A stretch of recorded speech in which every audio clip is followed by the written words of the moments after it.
What's up and welcome back to Cleats to Whistle podcast. I am Brad Valdez. I am Kevin Watson. And we have the head football coach from Fern Creek, Josh Abell. Welcome back on the podcast, man. The legend, Josh Abell. Legend just means I've been around a little too long. That's all it means. I've been doing this too That's long. actually, we're gonna touch on that because we well. want to know how your tenure works out right now in the district. I appreciate being honest. It was fun when you guys came out. It's been fun every time. So I'll do this stuff with you guys. This is awesome. There you go. And you guys finished 8-5 last year, 2-2 in district play. But you guys lost a lot. But man, we're gonna get into it. You guys, hell of ball players coming back. Yeah, man. Absolutely. It's gonna be a very, very good season for you guys. I'm hoping. I'm glad I'm gone. Okay, but go ahead and you know what? I'm going to turn this down real quick. Yep. And I want you to just promote your fundraisers. And how can anybody get a hold of you if they want to help Fern Creek out? So we've gotten to the point. You want to help Fern Creek out. Make sure that when you show up to Oaks and Derby Day, that you come see us in the Paddock Grill. That's the number one way. That's where we get a lot of our money from those 2 days. The kids work, the parents work. They do a great job. We've been doing that for almost 10 years now too. And the longer you go with that organization, the better spots that you get. So that Paddock Grill area is really, really nice. So come and get all your food from us. So you're not picking up garbage anymore. The kids will be picking up the garbage. The kids still got to do the trash cleanup. But been there, done that. Yeah, they get to do it during the Derby. So they get to meet all the celebs and you remember Landon Edwards. 2 years ago, we got to meet his favorite player, Aaron Rodgers. Said he was not what the media said. He was super nice. He wasn't a jerk. It was pretty. It's always a pretty cool experience for the kids. So that would be number one. Any businesses out there, if you want to put your banners up, let me know. And there you go. And I will actually put your Fern Creek football, and I will actually put your personal Twitter. So everybody can that'd be great. Get a hold of you. Okay, perfect. But I do want to say to take this moment, though, and I appreciate you for welcoming me last year. I wouldn't have the blueprint I have right now just because you helped me out so much with the media day. And yours was the first official media day that I ever did. Well, again, I appreciate you saying that. But, again, you have to have a worthwhile platform, and you do. And you guys do a good job covering sports. And I don't think you ask the wrong questions. You keep it about the main thing, and I think that's what people appreciate while they tune in and watch you guys each week. So keep the main thing the main thing. That's right. Now, was that media day the crazy Friday night game that we got canceled? Was that? No. This was in the summertime. You just went live that one, right? Yeah. Yep. We won't talk about that one. Yeah. That was a mess. That was a mess. I had flashbacks of that last night in my house. We saw the light shows and the hail coming down, and we went from not playing at all, or playing on Friday, to not playing at all, to playing Sunday. Did we play Sunday? We said nothing. No on Saturday. I think Sunday and I were a little bit concerned about trying to do Sunday, and then we managed to work it out. So. Okay. Yeah. Now I have an interesting question for you, because me and Coach were talking about. We're like, man, Coach has been there for what? This is year 11 for you, right? This upcoming season will be my 11th season. Yeah, and that you got to be the second maybe most tenured in JCPS. In JCPS. Yeah, I'll be second probably in Louisville. I think at this point. How long's Wolf been at Mayo? 13 or 14 so you're years, right behind him? Yeah. Wow, that's crazy. To me, that's it crazy. Is. And it's a cliche, but, man, it goes by in a blink. It doesn't matter when. I ran into one of my former players at Academy Sports the other day. He was buying stuff for his kid, and we were talking about stuff. And I said, man, that was 9 years ago. That's wild. So now, who'd you take over for? So it was Joe Nichols. Okay. who I worked with at Manual for 2 seasons.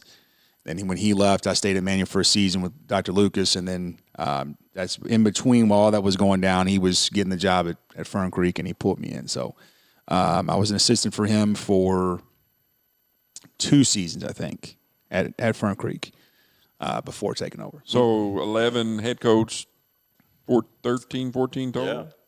Yeah. I've been coaching ball since 2008. Yeah, whatever that is. Hey, we started at the same time, and then I retired. If that tells you. Yeah. so you'll like this. I'm up at the Glazer clinics at Cincinnati this weekend, and one of the other JCPS guys sees me, and we're talking, and he says, I don't know how the subject came up. He's like, man, but how many years you got left? And I said, of coaching? He goes, no. How many years you got left teaching? I was like, damn, I'm not that old, man. Like, pump the brakes. But I don't know. Okay. Now this is the interesting question I have for you. Like during the weekend, I seen like Mount Rushmore. People were talking about Mount Rushmore. Like, and I'm going to throw you on the spot.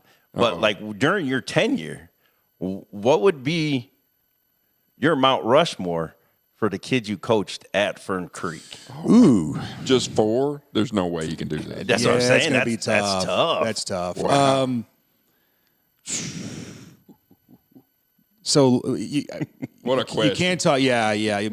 I'm very rarely at a loss for words, but I'm going to forget some guys. But they've been I've just been really fortunate to coach some really, really good dudes. Lamarius Kinslow was a man. Oh, yeah. He was an absolute man. If I was any smarter of a coach back in those days, if I wasn't dumb, I think we probably would have done a little bit better than what we did. And those years we were 12-2. So. I should have been able to get him the ball a little bit better, but I was young and an idiot back then. So Kyrie Hawkins was an absolute animal, but I think he was a 1-2 punch with Shamar Bryant. Raymond Wingate ended up going to Valdosta State and playing. He was great. Trying to think of some of our defensive guys. Vashawn Green, who went to Indiana State for a bit. He was, you give me some time, I can get you 4 dudes. There's no way you can. Yeah. I thought about it myself. There's no way you can narrow all the kids you've had over the year. There's no way. It's tough. Maybe 2 Mount Rushmores, but not 1. Yeah, that would be a really tough question. And then I got to give love to the offensive line too. I've had some really good old linemen there. Not many, right? When you get them, they're pretty good. But we've been blessed to have some really good players. Yeah. Yeah, and with that, man, you guys had a phenomenal year. I covered, I think, 3 of your games and went live, and man, I could not keep my eyes off of your senior class. They were just phenomenal. I can go down. You know what I mean? I tried to name all of them. Look at this: Tim Cherry, Ramari Taylor, Landon Edwards, Malone, Noah Blakeman, Stevenson. Yep.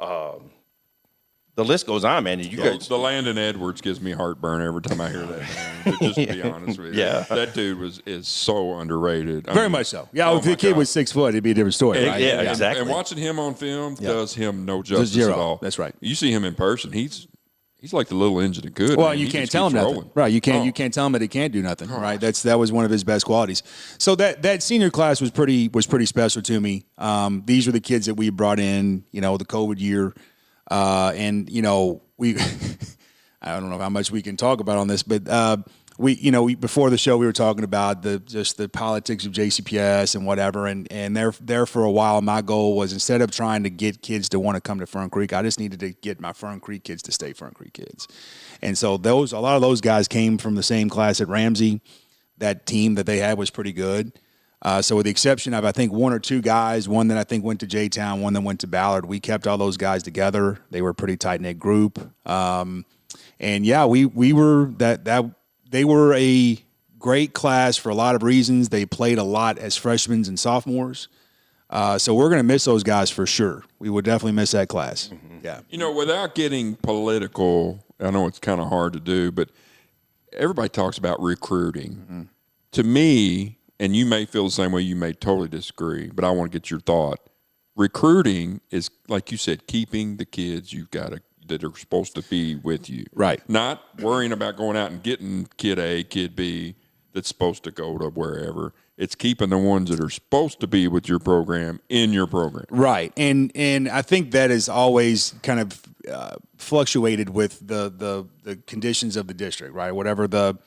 Whoever whether it's who's leading the district, who's leading your school or whatever, you're always going to have to try to navigate the politics of those decisions.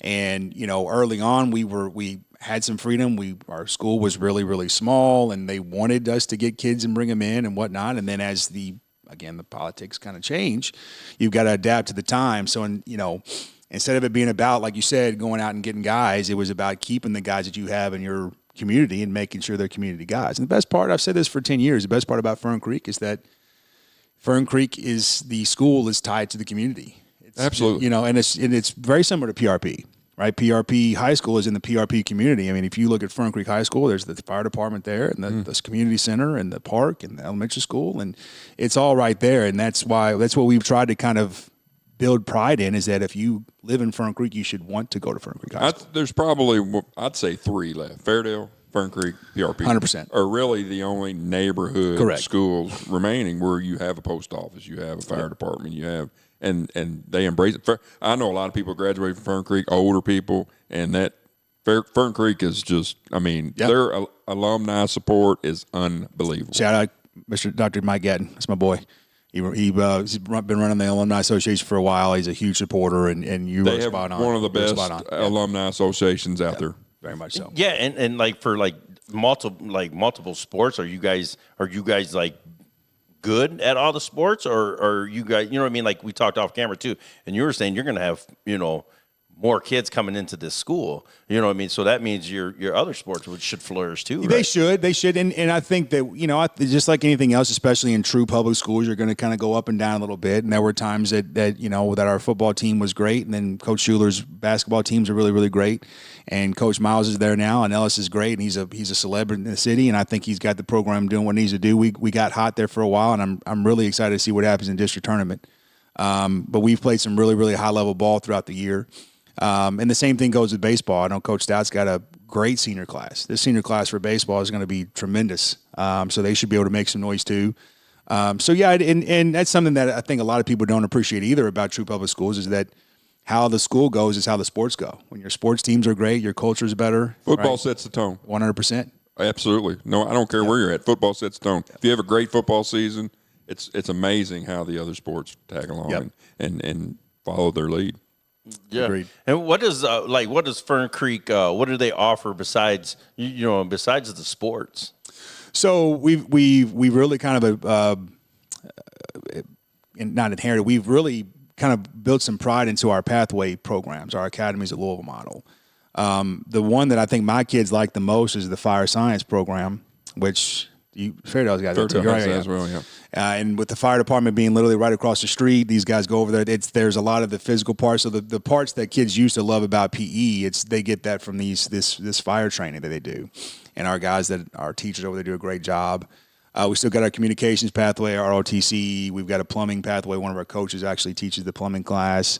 One of our kids, an upcoming senior offensive lineman, just went on a mission trip to Honduras, and they were building water lines or something. I can't remember exactly, but he actually was able to come. There's a water filtration system. I remember reading about that. Yep. And he was able to come and say, "Hey, I knew what I was doing because of that's amazing plumbing classes." So I mean, that's yeah. And at first I think it was hard for people to get behind at first because it's not what school looks like to them. But as we've kind of grown and we've really just embraced it. It's been really, really good to our school, and the kids are taking pride into it. And we've got, I think, 4 or 5 kids that have graduated or are graduating or have graduated that are going to go straight into the fire department. They've done their certification tests and all that. And there's nothing wrong with that. Not at all. And they'll make great careers out of it. College isn't for everybody. That's right. That's right. Yeah, me included. I went to trade school, and I loved it. I learned how to weld. I learned how to drive trucks. So I went to college for 2 years and went to trade school. Yeah. So well, and it's something that we've tried to pride ourselves on a little bit. And I know that as a coach, I'm supposed to pump my chest and get proud and really promote the kids that get college scholarship offers and all that. And that's great. That's definitely a benefit to this job. And some people think that's the purpose of what we do. And I don't know that that's the case because there are plenty of guys that I just want to be a good high school football player. And that's okay, right? So we've been able to do a little bit better job collectively as a staff over the last couple of years. Coach Talley's got connections to the Electricians Union, and he's been able to hook up some guys with that. And we talking about how long I've been doing this. I had a couple of alum come back and visit, and they're on. You're the old guy. You're the old goat. That's it, OG. But I've got 3 kids that I say kids are grown men now that are on Louisville Fire Department. Yeah, it's awesome. That's awesome. It is. And just that, you know what I mean? Because we talked, you know what I mean? Just to have that, you know what I mean? Like you can pound your chest because they're actually great men. That's right. That grew up. That's right. You know? Yeah. So that's awesome. Well, they have to cross that stage, number one. Right. That's your chest pounder right there. Sure. And then what they do from then on, it makes you proud, whether it's a shoe salesman or president of the United States. You're still proud of them because they crossed that stage and got their diploma. That's number one. Yep. I don't care if they play football or not. They got to get that diploma. Mm-hmm. That's right. There you go. And now let's touch on last season real quick. You know what I mean? You guys started with a really tough loss, but then you guys went on a roll. Yeah. And played phenomenal ball. Sorry, Coach. I'm taking Sunday credit game. for turning that stuff around right there. I'm telling you. Oh, okay. But what was because I like to do like the good, bad, the ugly. Sure. You know what I mean? What was your good this season? I think the good total program, the good was that some of the cultural issues that kind of trickled in during the COVID years had finally exited themselves out, right? I didn't have to worry about some of those issues that I did before. Again, we really focused on the class of 2024, and I think those kids they weren't the best leaders, but they were getting good, and they got progressively better as the season moved along. So I think total program, that was great. I think we finally found some offensive rhythm. We had been struggling offensively the last couple of years. And then any time that we felt like we had found a rhythm offensively, there would be an injury or a suspension or a kid getting kicked off or whatever the case was. And so I think last year that we built some consistency offensively. Defensively, we played a bunch of dudes. We played a lot of guys. Dudes. Yeah, and you know, you have your starting 11, but I think by the time the season was over, we had played 27, 28 guys on defense in some like viable minutes, you know. So, and that's huge when you're talking about building on the success after having a really, really good senior class. Were you able to go best on best in practice? We did have those numbers? We did. We didn't have the numbers towards the end, but middle of the season during the That's huge. Yeah, we were able to do that for a couple weeks before we had lost some guys and injury bug that. Well, you're going to ask me the ugly question in a second, so. Yeah, and then now the bad. The bad part, I think, was struggling to build depth in certain positions. We have never been short of skill kids. We always have skill kids. We had some really good linemen last year. Trying to build depth with those guys, it's tough, right? We don't have a lot of beef. The beef that's walking the halls doesn't really want to come out and play football. Yep. Or, you know, That's the JCPS curse. that's right. That's right. So it was trying to build depth, and that was a struggle all year. And I even went back and took over offensive line, and it was a struggle for me trying to build depth up front. So that was bad. Yeah, and now the ugly part, and you know what I mean. Everybody's gonna say the injury bug. Yeah, you know what I mean. That's the thing. The easy way out is to say the injury, but it really did. It killed us. It really did hurt us. I don't know if we went into a game all year long where we were 100% healthy. And you know, look, male high school is male high school, and they're going to beat you. It is what it is. The first time we played male, we were absolutely depleted, and that showed up on the scoreboard 100%. And then when we got healthy and put guys in good positions, we were able to be a little bit more competitive the second time around. So that was ugly. And then I will tell you this: our first game was ugly. And no disrespect to North Odom, Coach Roberts is a phenomenal coach. I love what he's doing over there. I don't know that I would have scheduled those guys if I knew he was going to be the guy getting the job. I'll just be honest with you; he's a good coach. But we played so poorly offensively that I think it really humbled us. And it was really ugly. I mean, I think we were like 8 of 30 something. And we've thrown the ball 30 times in a 2-game spread, much less a single game. Yeah, thanks a lot. So that game was helping me prepare, and you totally went the other way. Appreciate that. Well, hey, it was the get right game. That's right. We had scrimmaged Ballard, and we scrimmaged them really tough, and our kids knew their kids, and there was a little bit of smack talk back and forth. And I think they came in pretty arrogant. They didn't know who North Odom was. They had nothing to, and so they went in there and we got smacked. And I think that was the get right. So while it was ugly, it helped us out, I think, in the long run. Yeah, and there was another issue. You know what I mean? You guys had, you got to deal with suspensions. You know what I mean? You got to deal with, being the head coach and being the leader and being like, yo, hey, sorry, man, you got to sit this one out, at least this quarter, this half or something. You know what I mean? But that's just the leadership from you that the kid understands. I can't do what I just did and think I'm going to play on Friday nights. Right. Well, and so go back to the problems that came along with post-COVID, right? You don't get the guys in the locker room as much. You weren't able to meet with guys as much as you wanted to in those years. And so the cultural things kind of go remiss, right? And so all the stuff that we did in 2022, suspending guys full games or disciplining them or whatever the case was, those things we were hoping we didn't have to bring back for 23. So when there were a couple issues at the beginning of the year, we decided to go kind of scorched earth and just hit it really, really hard. And that helped us out in the long run by just nipping it in the bud as soon as it started. Yeah. Yeah, that's good stuff. And that's what I say is the coaching staff is going to run obviously through you, and they're going to have to take the cues of, okay, this is not the standard. Coach's standard is the standard, and you're the standard. Yeah. So that's why I said I watched like 3 of your games. I was live, and I just seen like how you commanded those kids, and it was just unbelievable. Well, I appreciate that, and it's an art form. It is. I think some people can think that you run a ship like it's an old school, and this is my way, the highway kind of thing, and there's a degree of that. But there's a degree, especially like you've been saying earlier, just JCPS, it's incredibly diverse. And so you have to meet each one of these kids where they're at. And so the same discipline that I enact for a Tim is not going to be the same thing that I need for a Buckeye or for a Landon or whatever. It's going to differ.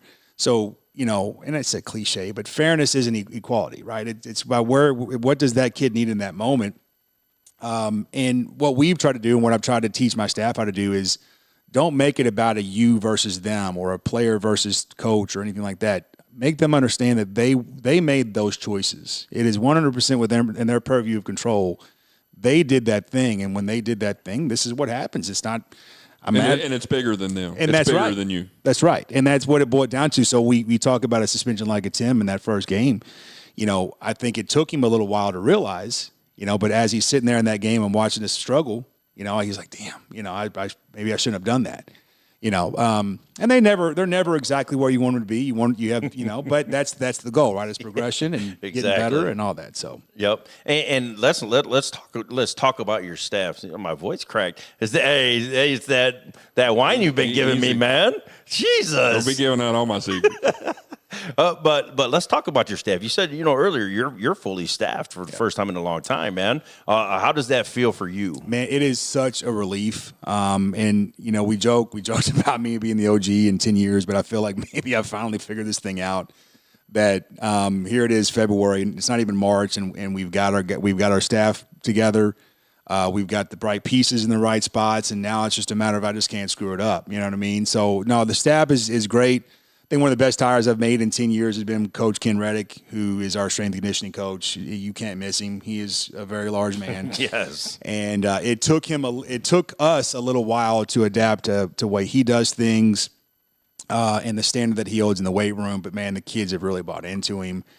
And when we met the first thing, he goes, man, I've watched the film. I've talked to you. Look, it's the weight room. That's what you miss. And, again, this was 2020, 2021. We couldn't be in there. You had other schools down Barstown Road getting brand new, facilities and great weight rooms, and we couldn't even touch the weight room at all. And even after we did, we had to wipe everything off every time. Hazmat suit on and spray everything. And so what a nightmare. It was rough. So, but Coach Reddick's been doing a great job with the weight room. I've been spoiled where I haven't had to be at weights all the time. I've been able to be with my kids a little bit more. I've blessed that I've got 4 former players on my staff, 2 of which work in our building, which is great. And they do a great job. Just don't give the keys to Meredith. Well, don't worry about that. He's got too many things he's worried about at home. He's got 2 main things he's got to worry about at home, right? Yes. But now, Coach Talley, I've known this guy for 20-something years. He's been great. Coach Brown's been with me since day one. They're my coordinators. They do a great job. And then we're really trying to let these young guys be young guys, and I really am trying to coach coaches this year. I'm trying to coach coaches, and I'm a little bit harder on them than I would have been the last couple of years, and that's not necessarily a bad thing. Yeah, that's awesome, man. If you don't know, that like you said, they had media days. I will link all theirs, the coaches' spotlights. I will actually link them in here so you can catch, tallies and what's his name? Coach Nichols, probably. Nichols, and all of them, man. We did all of them. Yeah. So I will link everybody's there. So if you want to check those out, they will be there. Now let's get into this upcoming season, man. Let me just name off the dudes you got. You got KP, QB1. Okay, that kid, I just seen him the other day. He's gotten thicker. He's thick. He's thick. Okay, you got Patrick Carr, and you got Travis Morten. You got Lucky. Who's number 9? TJ Cothran. TJ Cothran. Watch out for that name. I'm telling you. Right. And you can't forget about this kid. He backed up Malone. When he came in and gave him a spell, kid was a stud. Who was that? It depends on which game you're talking about. We had 2. There was a little bitty guy. A little bitty guy. Yes. Oh, yeah. That's the little speedster. That's Kai-Sean Young. Yeah, Okay. Kai-Sean. Eric Pickett, he'll be class of 2026. He'll be 1-0. Got another 25 guys, Jaden Samuels, a kid that hated the weight room up until this year. So I think I expect a really big season out of him. He's been a top 2 tackler on the team the last 2 years. So we can put him in different spots. James White's our safety. As much as we lost, we have some really good guys coming back. Very excited about our junior, senior classes. It goes back to finding the holes up front. That's what it's always about. But in our backfield and our skill positions, we are as solid as we've been. We're really pumped up about these guys. Yeah, and I could talk about, you could touch on KP, but go back and watch the kid is just a phenomenal kid. Yeah. Go and watch his episode. Man, talk about his progression from when you got him until now. Yeah. So we happened to he molded real well with the class of 24 because he played with us as an 8th grader, right? His grandfather, Fern Creek supporter, right? Loved Fern Creek. He didn't want him playing for his middle school. So this is going to be a waste of a season. We might as well just play him up. And so this is his 5th year with us. And in high school, that's huge, man. Getting a 5th year with a guy, especially a quarterback, right? So it was the mental part that he would always struggle with early on, and then last year he progressed so rapidly at just such a great rate. I go look at the North Oldham game, and again he just coming off of a flu and all that. Okay, that's fine, right? But the North Oldham was bad, and everything about it was bad, and how he composed himself was bad, and he just played poorly. And then you go watch him pretty much carry us in the Simon Kitten playoff game, and if he can stay humble and stay his KP Passmore self, he's going to have a tremendous year. He works hard in the weight room. Is he a senior? He will be a senior this year. You mentioned how thick he's got. I think he's weighing about $190. So he's definitely thickened out. And so long as our young guy that's behind him comes along, we should be able to do some things with KP that we haven't been able to do in the last couple of years. Quarterback, right? Yeah, had to keep him fresh though. Yeah, because nothing behind him. So I want to talk about, Travis Moten's the sexy. Oh, yeah. I don't think he's anywhere near his potential. No, not at all. I worked with his dad. His dad is a monster, That's by huge. the way. Yeah. His dad's huge. He played for the Browns. Yep. His dad's, 6'5", 400 pounds. Yeah, I think he's as wide as he is tall. He's a big monster. man. Yeah. Well, Travis is 6'5", 6'6"? He's 6'5", yeah. But I don't think he's anywhere near his potential. If Travis would be okay with this idea of getting in a 2-point stance and kick sliding, I think he's got major money in front of him. That's we've talked about it. What we do on offense is harder to comprehend than what we do on defense, and that's that way on purpose. Defense, see ball, get ball, stay in your gap, whatever, right? But he's so good coming off the edge. And he is. He's very good. You have to play him at defensive end. You just have to. Right. Well, and the thing is, he will have to go. At the collegiate level to go to these MAC schools that he's talking about, he'll have to play inside. Yeah. He's going to have to play inside at a 3 or a 4i for sure. But at the moment, just because of his length, and this is high school, like getting him off the edge is going to be now, 100%. Without giving anything away. Yeah. Is that in your works to maybe move him around some? I'm not giving anything away because we did it some last year. I mean, maybe right? a little outside linebacker? I mean, Well, we tried to put him out there a little bit last year. He didn't look as natural coming from depth.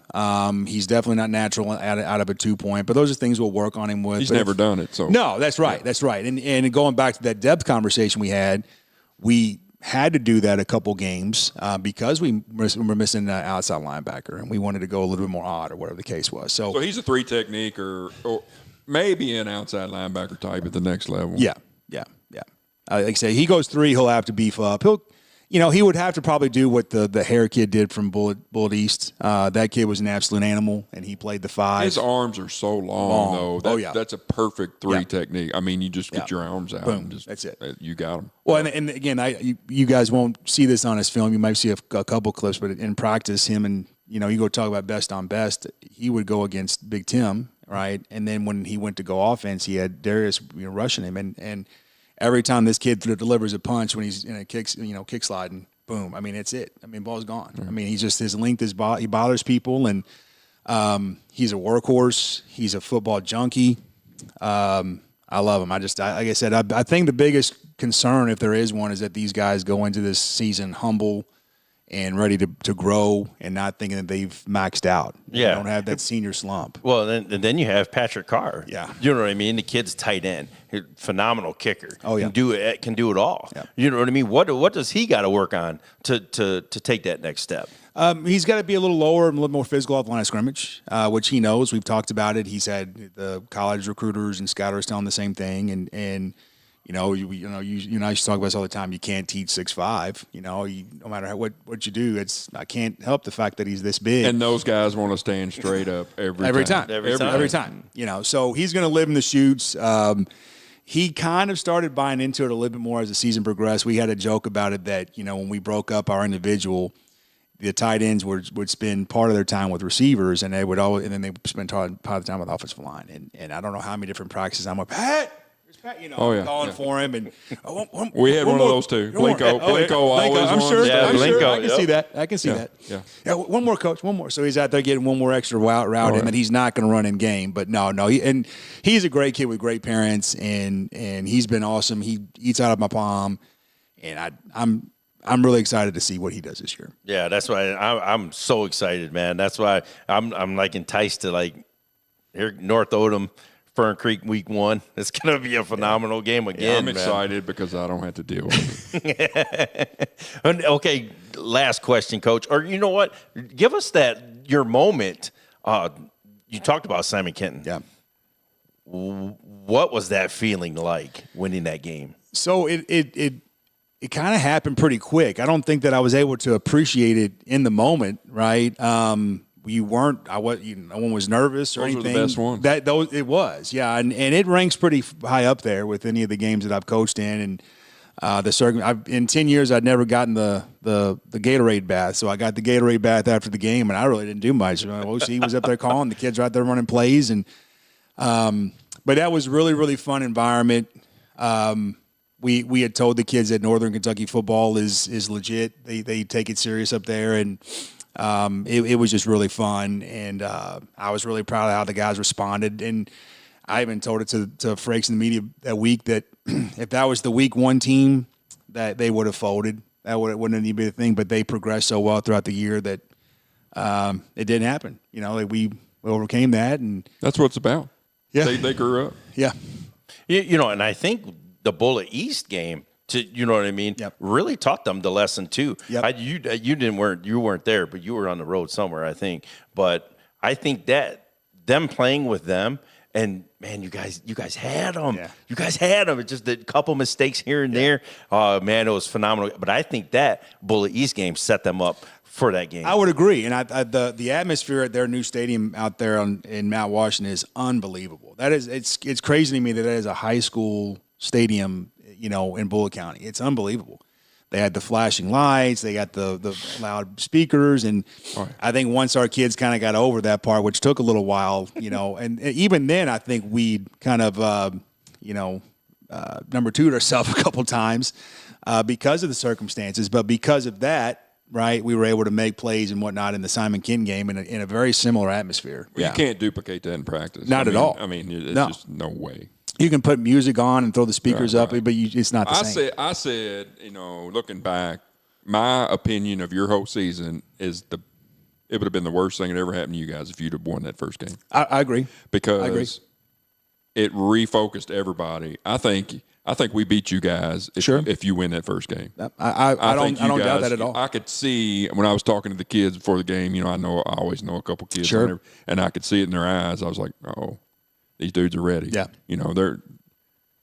This is not just your average game. They're ready. They taste the blood and they want it. They wanted it bad. Yep. And I said you guys wanted it more than our kids did. Well, and I don't know if you know, but I don't remember which one of your kids. Not that I would put this out there for the masses, but a Big Pat was referred to on social media as pickle fruit. Somebody said he looked like a pickle fruit, and that's so that set my guys off a little bit, and that's why. But you are correct. Yeah. I think they would have gone into it way more arrogantly had we not gotten beat the way we did to a team that they had no idea about. I could see it in your talking to you before the game. Yeah, I could see it in your face as like this is a big game. Yeah, we needed that one. Sure. There's a big difference between 1-3, 2-1. I mean, it's a lot on the line. Yeah. You hate to say that early in the year, but that was a huge game. It was. It was a huge game for us, for RPI and all that, playing a 6A team. Yep. I mean, it was huge. Yep. And I think your kids were more prepared, whether it was you doing a better job than us or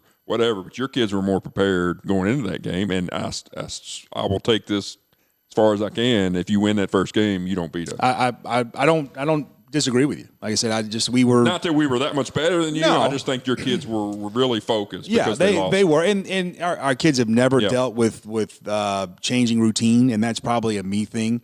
But anytime that we're playing a game not on a Friday, it always makes me nervous. A Thursday game, a Saturday game, and here we are playing on a Sunday afternoon. Yeah. That made me really, really nervous because we just don't play very well. Well, and you don't know who's going to show up. That's right. You don't know any of those parameters. Did you have all your kids there? We did. We had all ours too. Yeah. We were shocked. Yeah, we did. Yeah, so you won't forget Landon Edwards. No. I saw that dude at the All-Star game, and when he ran that one back, I was like, well that looks about right. That's the one thing that you can't teach. That no matter how much I can work with him or whatever, but he has the fire. You can't tell him nothing. It's called little man syndrome, chip on the shoulder, whatever cliche you want to give. Got that dog in him, whatever it is. Right? He's a football player. He's a football guy. Player. He studies it. He knows the game. And every college that came in to recruit him, I told him the same thing. Like, you are getting a legit coach in the field. And, if he can mature and grow up and a little bit more than what he did, he's going to have a fantastic career at Kentucky State. Those are terms you don't throw around lightly. Those are few and far between. That's right. You may get one every 4 or 5 years. And that's essentially what we get. Yeah. Every fourth year or whatnot, you get one every you graduate. It's one leader. Yeah. He was a leader. Yeah. He was. Yep. And the last question, Coach. Yeah. Last question. What did you learn about yourself this season? Ooh, this might be tougher than the Mount Rushmore question. Not that I didn't learn. I think I learned so much about myself. I think that this season more than ever, I did a really good job within the program of the attention to detail. That was something that I did a lot better this year than I'd done before. But another thing that I did really, really good that I'm proud of myself for is I was able to kind of turn it off when I needed to turn it off. And it's hard for football coaches to do that. We invest so much time and we're so passionate about the sport and what we want to do and these goals that we have and whatever that, a terrible practice can carry over at home. And I did my best this year to not let that happen. And I think my wife and kids and everybody in between was a little happier for it. And I really did get to a good point to where when I got home, it was about them. And then now when they went to bed, I was still pissed off. I get back on film and watch or whatever, right? Well, that's the hard part of being a coach and working in the building. Yeah. You don't have any decompression time because, Saturday and Sunday, you're right back at it. Yep. And then Monday, you get back in there, and there's those kids that let you down. Not let you down, but no, I know what you there's mean, those kids that let you down on Friday by not doing this or not doing that. And you're upset, and there they are. So you got to turn the switch back to Coach Abell. And we I'm very proud of where the program is, and I know I'm proud of where the program is because of who our parents are and how involved our parents are. and that is it's a gift and a curse, right? Because they're involved and they volunteer and they do these things, and that's great, and you want that to happen, but they also have expectations for yourself and your kids and all that kind of stuff too. So it goes hand in hand, and it used to really, really bother me, and it would, I would take it personal when someone was upset that Johnny wasn't throwing the ball or, he wasn't playing as much or whatever. This year I was able it didn't faze me as bad. Doesn't mean it wasn't important. I just didn't carry it with me like I had done in years before. And it kind of goes back to the points you were making. It wasn't just the kids that you let down or whatever, but I felt like when things didn't go so well, I let these parents down who really invested into the program. But this year I was able to say, hey, man, they get it. They're parents. They understand, So that was a long answer, but I think that's what I got for you. I will tell you one thing that I took away from your season and from afar is your ability this year. You adapted a lot. Sure. I mean, used to be, I knew exactly what you were going to do on offense. You know what I'm saying? Sure. Well, that was probably a me problem. You're like everybody else. You're stubborn. This is, by golly, this is what we're going to do. And you changed from like I said, from week 1 to what did we play, 3? 3. It was a big difference. Well, and usually I could say, all right, we're playing Fern Creek. This is what they're going to do. And it wasn't like, that to me, that's my takeaway from you evolving as a head coach. Well, I appreciate that. And you can't do it without the other guys. You can't do it without the other guys and staff. And you got to have guys you trust. That's it. Josh Abell, I appreciate you very much. Fern Creek head coach, phenomenal podcast, man. Friend of the podcast. If you guys need anything, like I always tell her, man, you're the friend of the pod. If you need anything, man, just holler at us. I'm excited for this upcoming season for you. But man, like I always say, everyone has a story. We're here for them to tell it. Cleats to Whistle podcast. Good job. Great. It's always fun, man. It's always fun. Anytime.